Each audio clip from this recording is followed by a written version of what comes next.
뭐 나는 세무사는 아니지만 비록 나라도 이렇게 떠들고 해야겠다. 유튜브에다가 그걸 보고 한 명이라도 구제가 된다면 네. 너무 좋잖아요. 그렇죠? 우리 같은 개인이 네. 기관을 이길 수 있는 거는 주식 코인보다는 물론 이기는 개미도 있지만 네. 확률적으로 봤을 때 부동산이 훨씬 더 좋지 않냐.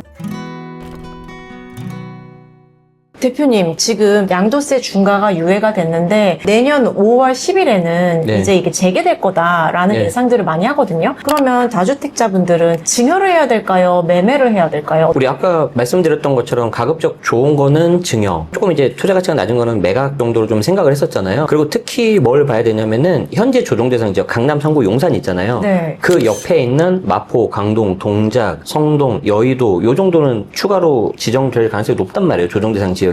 그럼 예를 들어서 내가 마포에 두 채를 갖고 있었어요. 나는 비조정이니까 뭐 괜찮겠지 하고 넋 놓고 있다가 갑자기 조정 묶여버리고 5월 10일 날부터 시행돼버리면은 매도할 타이밍이 없을 수도 있어요. 그렇기 때문에 특히 이런 분들은 예의주시하시면서 보셔야 되고요. 또 이제 어떤 것들을 봐야 되냐면 내가 만약에 그런 대처를 못했다. 중과가 시행돼버린다. 네. 그러면 내가 정말 중과가 되는지 안 되는지를 보셔야 됩니다. 몇 가지만 대표적으로 말씀드리자면은 예를 들어서 내가 A하고 B가 있어요. 네. 그런데 A하고 B가 있는데 B를 사고 3년 안에 A를 팔면 일시불택 비과세가 되잖아요. 그때 비과세가 되면서 얘가 중과가 안 들어갑니다. 이런 것 하나가 있고 만약에 내가 임대주택으로 등록을 했던 주택이 있다. 네. 임대주택으로 등록을 했는데 요건들을 내가 다 갖췄다. 네. 그러면 얘는 언제 팔아도 중과가 또 안 되는 것도 있어요. 그리고 좀 이제 어려운 것 중에 하나가 내가 세 개가 있는데 얘도 중과 배제, 얘도 중과 배제, 그리고 얘가 남은 거예요. 얘가 조정 대상 지역이에요. 그럼 이제 원래는 중과가 돼야 되잖아요. 근데 중과 배제 제외하고 남은 거 하나 있으면 또 중과가 안 돼요. 이게 무슨 말이냐면 지금 제가 말한 거 다 이해 안 되실 거예요. 어려운 내용이라서. 네. 그냥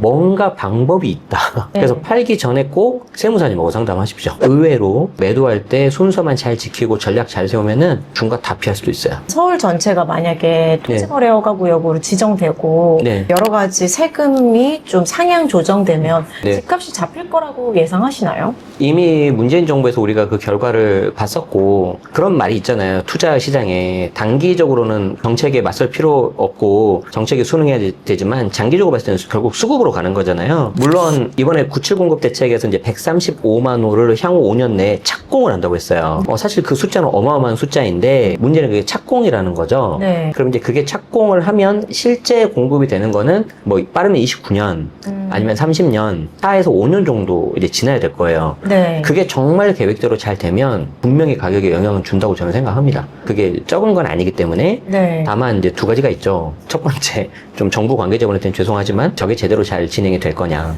어떤 이슈들이 있는데 네. 그리고 두 번째가 정말 우리가 원하는 서울 도심의 중심지에 공급이 얼마나 될 거냐. 이건 사실 재개발 재건축밖에 없어요. 그리고 세 번째가 뭐냐면 사람들이 그때까지 안 기다려요. 우리가 이제 문재인 정부 때 정말 센 규제가 2018년 9.13 대책이었는데 그거 효과를 대략 한 5에서 6개월 정도 봅니다. 627 제출 규제도 사실 굉장히 세게 나왔는데 지금 한 3개월 좀 안 됐잖아요. 기억 잘 안 날걸요? 그러니까 이렇게 본다면 그 공급이 제대로 진행될 때까지 기다려주는 게 이제 정부가 바라는 바겠죠. 네. 근데 사람의 욕망이 6개월도 지금 길다고 하는데 6, 7, 8, 9, 한 3, 4년 정도를 기다리겠냐고요. 게다가 우리나라도 고소득자 연봉자도 많이 나오지만 예를 들어 뭐 대표적으로 SK 하이닉스 네. 그리고 특히 요즘에 사업하시는 분들이 되게 많아요. 주변에 사업하시는 분 많이 계시죠? 네. 특히 이제 젊은 분들도 사업으로 정말 돈 많이 버신 분들은 소득이 어마어마합니다. 그런 분들이 가만히 있겠냐고요. 그럼 계속 고가주택을 사면서 소위 말하는 속칭 천장을 뚫어버리거든요. 그러면 이제 계속 밑에 있는 주택들이 가만히 있으려고 하는데 따라가는 그런 현상이 나와요. 마찬가지로 거기에도 고가주택만을 타겟으로 해서 뭔가 정책이 나오면 나올 수는 있는데 저는 오히려 이제 불난집에 기름 붓는 격이라고 생각합니다. 굉장히 좀 계획대로 되면 좋은데 우려가 좀 된다. 전문가로서 보셨을 때 우리나라의 상속세, 증여세 네네. 이런 세제에 대해서 글로벌 트렌드하고 비교했을 때 개인적으로 어떤 입장이세요? 사실 우리나라 보유세는 외국 대비 좀 약간 작다.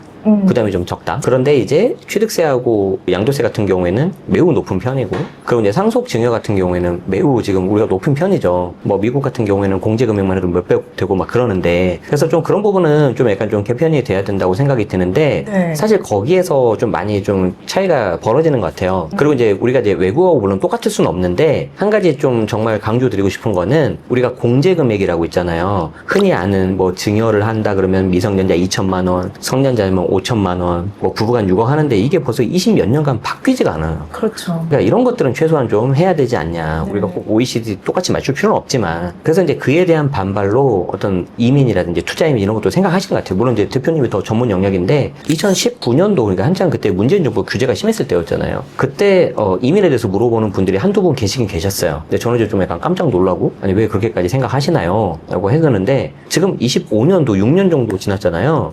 그냥 되게 노멀하게 나와요, 이야기가. 두바이도 나오고 싱가포르도 나오고 뭐 금액까지 나오고. 그래서 이게 점점 대중화가 되고 이런 사람들이 많아질 거고 그러면 이제 이런 사람들이 생기겠죠. 한국과 외국 국적을 다 가지고 있으면서 경제 활동을 막 양쪽에서 왔다 갔다 하면서 과세 이슈가 되게 나오겠구나 생각합니다. 대표님, 여기 네. 신간이 나왔어요. 따끈따끈한. 네네. 이 책 소개 좀 간단히 해주시겠어요? 타겟은 이제 내재마를 하시는 분들, 부동산 이제 처음 입문하시는 분들 타겟으로 해가지고 네. 일단 입지, 대출, 세금에서 가장 중요한 거 위주로 조금 네. 넣어놨고 사실 이거를 그냥 단순히 뭐 100페이지씩 넣어서 그냥 붙이면 아무 의미가 없잖아요. 네. 그래서 이 책의 백미는 뒤에 있는 사례예요. 종합 사례. 그래서 이제 그 사례를 가지고 종합예술로 어떤 식으로 여러 가지 관점에서 봐야 되는지 이게 돌려깎기라고 하죠. 그래서 그 사례를 좀 넣었고 네. 근데 그 사례는 이제 다 다를 거예요. 그래서 좀 대표적인 거 한 두세 가지 정도 넣어놨으니까 이제 저희 뭐 유튜브 채널이라든지 책 그리고 이제 오프라인 특강 같은 것도 있어요.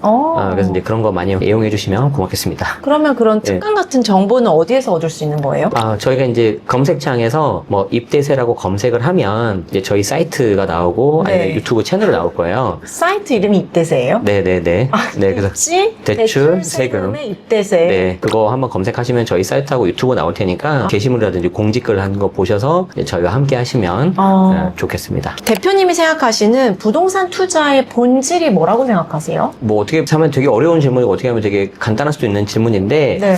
저는 처음에 경매 공부를 해서 그런지 모르겠는데 일단 저는 싸게 사는 게 제일 중요하다고 생각을 해요. 가격. 그래서 이제 우리가 겉으로 드러나는 가격 프라이스가 있고 그 물건이 갖고 있는 가치 밸류가 있잖아요. 네. 프라이스와 밸류가 이제 보통은 연동되어 있는데 네. 그게 이제 틀어지는 경우가 있죠. 그래서 차익거래 아비트리지가 이제 나오지 않습니까? 네. 그런데 주식이나 코인은 그게 너무 빠르니까 붙어버리는 거고 부동산 같은 경우에는 계단식으로 가거나 시간 텀이 있기 때문에 저희 같은 일반 개미들도 할 수가 있다라고 저는 생각을 해요. 네. 우리 같은 개인이 네. 기관을 이길 수 있는 거는 주식 코인보다는 물론 이기는 개미도 있지만 네. 확률적으로 봤을 때 부동산이 훨씬 더 좋지 않냐. 그래서 이 부동산이 주는 밸류가 뭐 10억인데 네. 갑자기 프라이스 가격이 9억으로 떨어졌다. 네. 그럼 1억에 대해서 차이가 나는 거잖아요. 네. 그걸 보고 난 들어가는 게 투자의 본질이 맞는 것 같다 생각을 해요. 삶의 질을 해치지 않기 위해서 투자자가 반드시 알아야 될 메시지가 있을까요?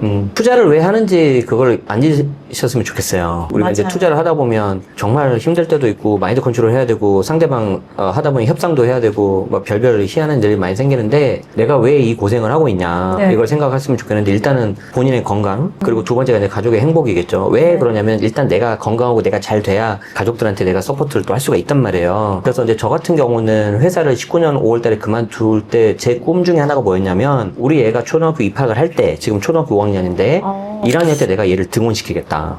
그 꿈이 있었어요. 그래서 1학년 때 실컷 제가 등원 다 해줬습니다. 여한이 없습니다. 그래서 그걸 했고 그 다음에 이제 저 같은 경우는 이제 제 와이프한테 정말 평생 다 갚을 수 없는 그런 빚을 하나 졌죠. 세무사 시험 도전했을 때 공부해라. 돈 안 벌어도 되니까. 물론 이제 2년 동안 하고 나서 이제 떨어졌지만 이제 그런 거 생각하면 이제 제가 이제 와이프한테 엄청 도움을 받고 많이 잃었고 네. 그리고 제가 이제 본질적으로 왜 내가 세무사 자격증을 따고 싶어 했을까 생각해 보니까 실제 사례인데 직장 동료 부모님이 양도차익 10억 중에서 무려 7억을 세금으로 낸 케이스가 있었어요. 근데 너무 화가 났는데 더 화가 난 거는 1시간만 조치를 했으면 비과세가 가능했었어요. 그래서 이제 그런 걸 보면서 너무한 거 아니냐. 뭐 나는 세무사는 아니지만 비록 나라도 이렇게 떠들고 해야겠다. 유튜브에다가 그걸 보고 한 명이라도 구제가 된다면 네. 너무 좋잖아요. 그렇죠? 오늘 장시간 세금부터 투자에 대한 철학까지도 좋은 이야기 말씀 많이 해주셔서 감사드리고요. 저희 구독자분들에게 인사말 드리면서 마치도록 하겠습니다. 초대해 주셔서 너무 감사하고 네. 그리고 이제 특히 또 이제 우리가 학연으로 맺어진 사이다 보니까 제가 좀 더 편하게 생각해서 좀 말을 많이 했던 것 같습니다. 도움이 되셨으면 좋겠습니다. 고미연TV 구독해 주시고 알림 설정 부탁드리겠습니다. 고맙습니다. 네, 감사합니다.